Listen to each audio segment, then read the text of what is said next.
Good evening, mortals. My name is EthanDarke.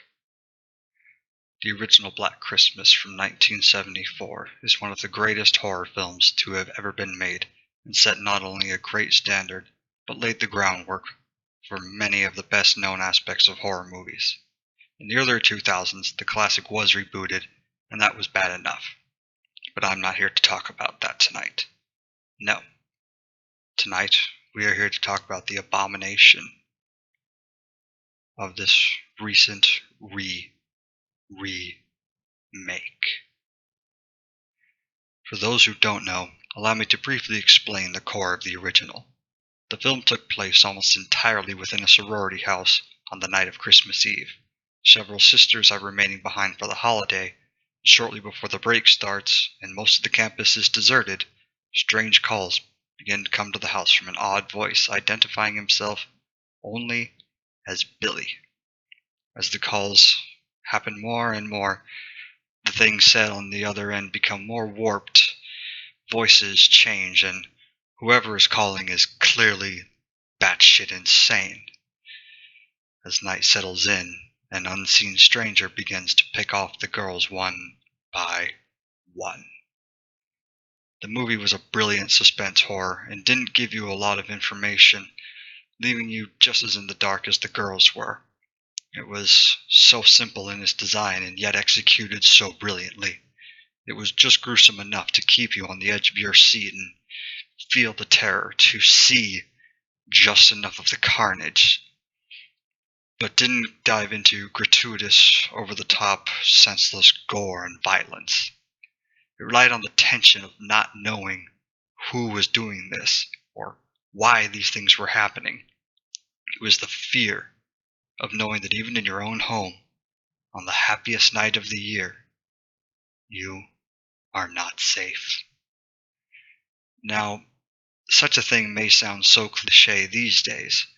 Oh, the killer in the house on a holiday picking off everybody. But remember, this was 1974. Black Christmas was one of the first to do this, and to do it so well. It was the movie to say, think of horror without the gothic castles. No more ancient curses, no black magic or voodoo. Just one individual who's clearly not well, and a house full of potential victims. But the new one apparently decided, hey, fuck that beautiful premise and let's just piss on the film's grave while we're at it. I'll say now this review will be heavy on spoilers, mostly because I don't want anyone to actually go see it. If you absolutely must, then please leave the review now. But just know that I hate you a little bit more. Alright, everyone who doesn't mind spoilers is still around? Good. Let's begin.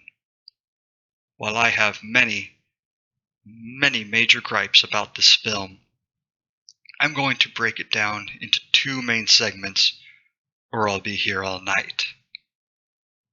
The first was this agonizingly cringy and transparent agenda, as some might say, behind the movie.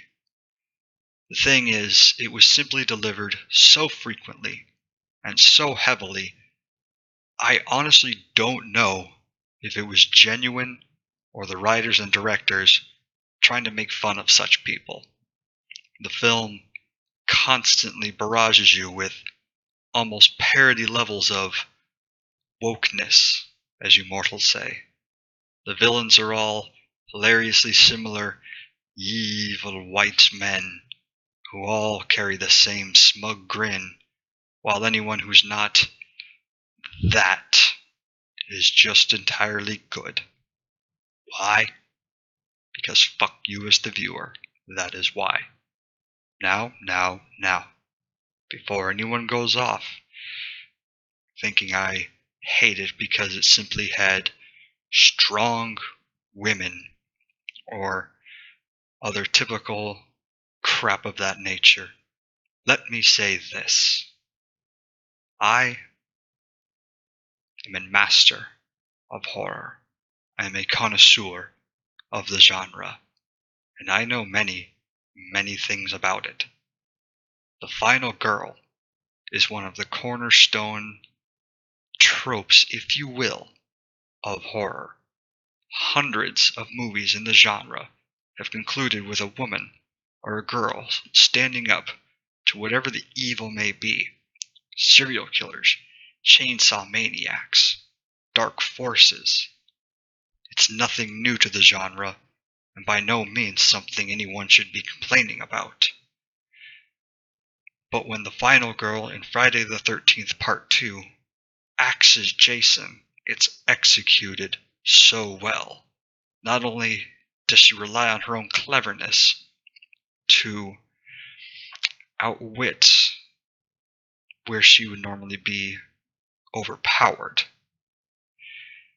but it's carried out with no heavy emphasis on this is happening because I'm a woman and killing you because you, Jason, are a man. Because that has nothing to do with it.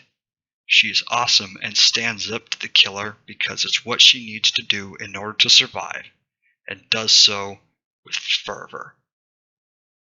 Final Girls have delivered some of the coolest lines and most badass moments in horror for decades. But this was an entire hour of nothing but college-age people bitching and throwing in more than a handful of buzzwords and current things so you know they're on board before the horror even begins. Now, it's tough keeping up with you mortals, but I've picked up a few things from your fiasco up on the surface world and noticed more than a few small references, albeit with the subtlety of a train wreck in this film. For instance, the evil white men who for no real reason simply blurts out, "I like beer," with an angry tone at his woman during a party. I'm sure we all know the origin of that. There are multiple bickering points about not all men, including one character outright answering, "Did you just not all men me?" Pitiful. There's an entirely out of the blue alpha male remark that has no business even being in the dialogue other than to drive home how terrible this one person is and how awful the things they do are. Oh, and how can we forget the boys will be boys jab that, again, has very little natural substance to the line and feels so forced into that scene. Now, I say this because it segues into the second major gripe, the plot. As established before, the original was a lone, mentally ill individual hidden within a large house preying on his targets throughout the night. It was nothing about hating women or hating men or hating a certain race or even anything like that. It was just simply a crazy man doing crazy things to victims who have done nothing other than simply be in the wrong place at the wrong time. He didn't pick them, they were simply there. Is that what we want in this remake? No. No. Instead of something dark, grounded in reality that can truly terrify all of us to the bone because it feels so real, we have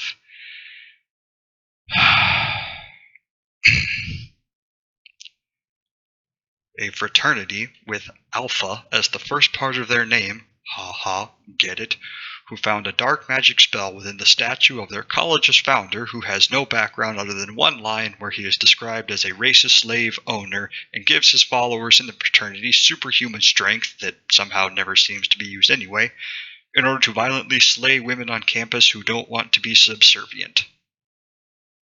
Yeah. Now, I'm also well aware horror has been used to tell political or societal messages.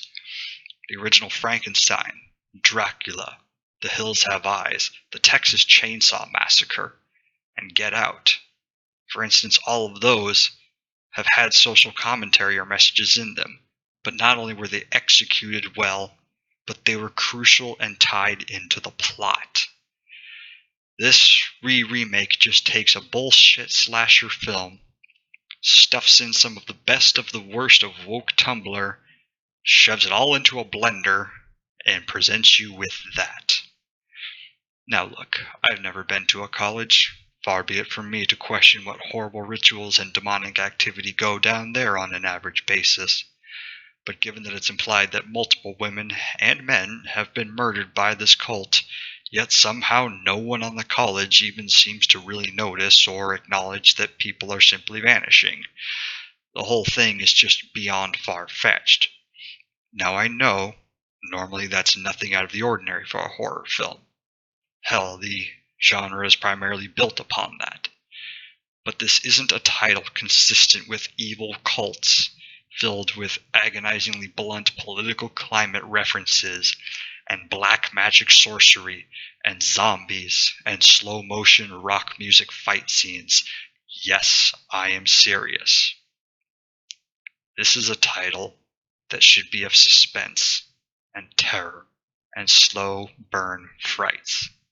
This movie does not deserve to bear the title of Black Christmas, and I shudder to think of the damage it could do to the name of the original Black Christmas. Hail to its name.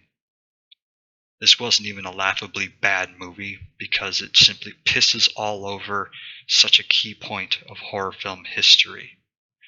The 2019 Black Christmas deserves nothing more than to be burned like so much Christmas coal. Until next time, mortals. Good night.